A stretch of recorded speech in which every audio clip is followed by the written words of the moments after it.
So first of all, thank you very much for having me here this afternoon. I said to my son this morning when he asked me for some incremental money for school, they always want more. And it's true of investment in Africa. I mean, you could sit here for hours talking about the infrastructure. We've been in Africa for 35 years.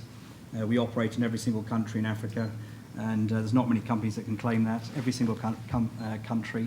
And so we face and deal with the infrastructure challenges mentioned earlier, day in, day out.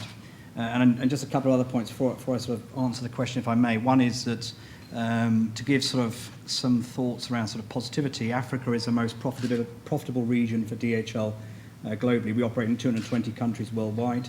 It's a small region in the scheme of things, but from a profitability perspective, it's the most profitable region by a long way. And that's mainly for all the reasons I just talked about, because for the most part, things are flown, not on the ground and not on rail.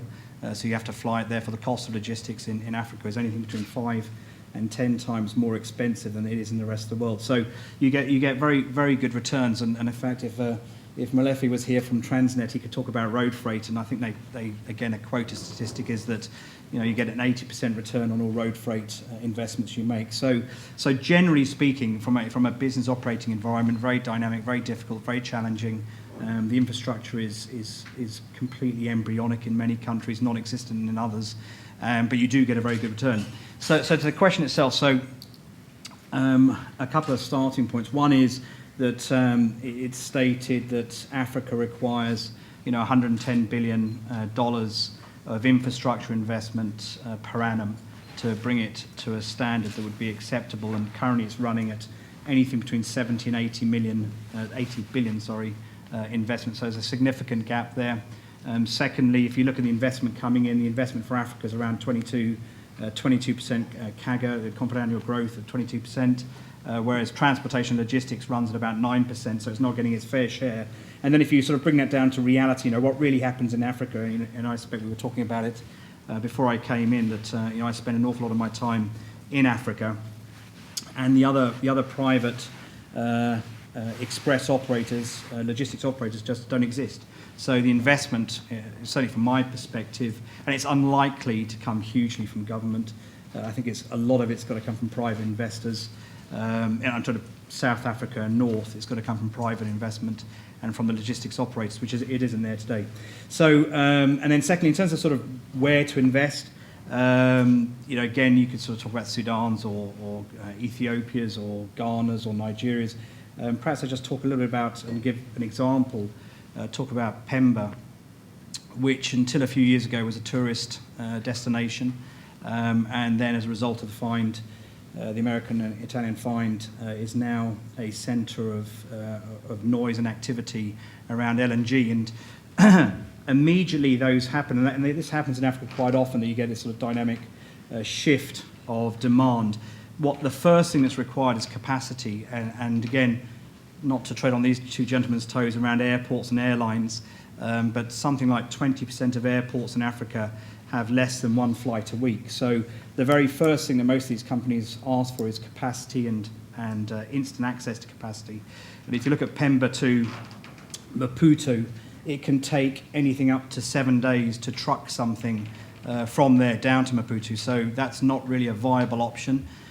So they want airlift, they want capacity, they want flights. That increases obviously cost, which is where you necessarily get your returns. And the reason why sort of Pemba is quite interesting generally is that obviously it's one of the largest LNG finds in the world, if not the largest, and that services very easy from a supply chain perspective Asia Pacific, which is the biggest consumer of LNG. So the two work hand in hand, and Pemba and Tete and those areas are quite good examples of the dynamism of Africa, because East Africa, the ports, and by the way, Pemba's, I'm not sure if anybody's been there, but Pemba as a location for supply chain is not excellent. The ships and boats parked by the side. There's not really a port to speak of. The industrial estate is pretty run down, to say the least, and it's sort of somebody's knocking up a building as we speak right now. So it's incredibly immature, incredibly embryonic, but it's significantly better than many parts of West Africa. So the investment required in terms of where that money should go is depending on obviously where the opportunity is, but also the development of that country, of that port. And then last sort of comment, last thought around it, which is sort of investing in Africa per se, which is, I get asked, I'm sure my colleagues and you get asked quite often about the risks associated with Africa. Well, it's true. It has a higher risk than other markets. That said, I think the return on investment over the longer term is more significant and will be more significant. And again, it's not just talk and rhetoric now. There's enough statistics, whether you look at middle class, disposable income, 7 of the fastest growing economies, et cetera, et cetera. There's enough statistics now to demonstrate that that's highly likely to happen. So, but I think generally speaking, most people would also agree that that return isn't going to be sort of an Asia/China overnight accelerated return. It's going to be more of a marathon, more of a longer journey. And again, in terms of mitigating risk, you've got all the issues in Africa that we're probably all pretty versed with around corruption and governance and so on and so forth. My general advice is to work around it, work with the multinationals that operate in those countries, work with a local partner in the first instance, and all of those can mitigate that risk. So I'll perhaps stop there, Mr. Chairman, and pass it back. Doing business in Africa. You can't afford to be without Africa Investor.